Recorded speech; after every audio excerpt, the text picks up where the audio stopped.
and something like 28% of Black Americans live like within a mile of a Superfund site. So Yep. and other things like that are in some ways maybe less harmful, but socially have the same kinds of impact. Robert Moses is a guy who basically built New York City, and his biographer said that he was the most racist, evil person he's ever met. Robert Moses, who designed what we call the Grand Central Parkway out here. It's one of the roads that you can go from the city out to Long Island where the beaches are.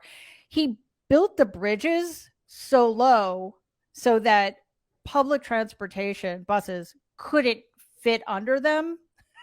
And back in the 40s and 50s, like that's how Black people got to the beaches. Hey, Mary, so for folks, I just want to say quickly, because I felt that might be where you were headed. Robert Caro, The Power Broker, right. Literally one of the best books I've ever read. If people ever want to understand how racism was built into our highway system, as Mary was just saying, to make sure that the certain playgrounds would remain white only, certain beaches would remain white only, exactly that, because a lot of people of color could not afford cars, right. And they put the bridges down too low. I just want to jump in with that because it's an incredible book and you will learn. And I grew up in Queens and I recently moved from Long Island back into the city. The bridges are still there. So, that just, again, it's just in the fabric of things.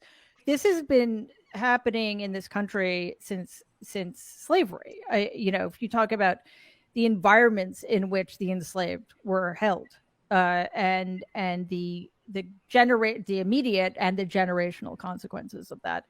And I don't think, Cliff, it's an accident that, we've decided, people on the right have decided to stop teaching American history, as all of these increasingly racist policies and failures continue to unfold. Well, we can't have an educated populace now. Come on. They might think critically and stupid of me.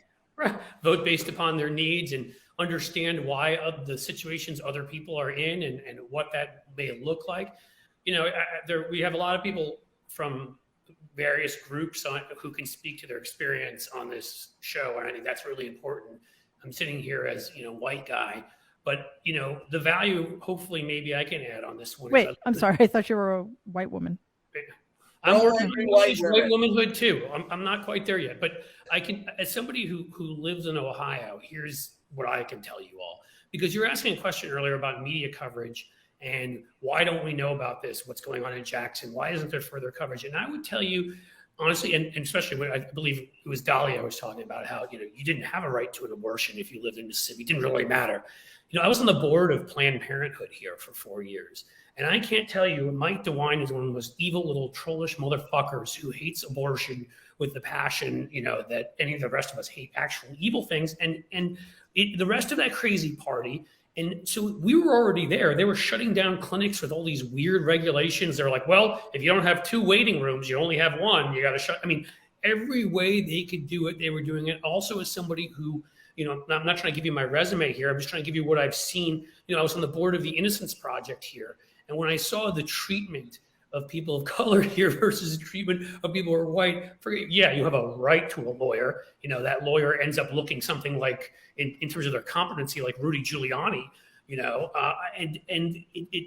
people are thrown into prison and don't really have any honest rights. So the problem is that the Jackson case is so much worse. I mean, I saw that shit that was in that bathtub that somebody put out there. That's not water. That's not water you could even, you're not boiling that. That was it's sewage. It's sewage. Or sewage or something. But I can't explain to people like the forever states' rights, local rights. What that just means is let us treat everybody like shit except for the wealthiest people in our area and cut all the resources here. Because in the end, I'm telling you, yes, I'm not trying to let Biden, Buttigieg, anybody off from some responsibility, but most of this stuff is taken care of at the state and local levels. And those of us who've been gerrymandered to fucking hell and have live in any localities that are controlled by these red fucking assholes, Republicans are. I mean, again, that the end result is everything's cut.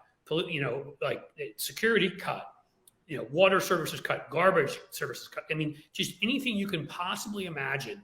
And you see it. And right, I'm lucky enough to be from, a middle to upper middle class family. I'm not even claiming that like I'm getting hit the hardest. I will tell you, I see it all around me. And it's sickening if you have any care for humanity. And so that's the problem here is for what we know is going on in Jackson, what we knew was going on in Flint. Promise you, none of us have a fucking clue what's going on in Wyoming right now locally, or what's going on in, pick a state, what's going on in parts of Georgia locally, or what's going on in parts of, I promise you, this evil is everywhere.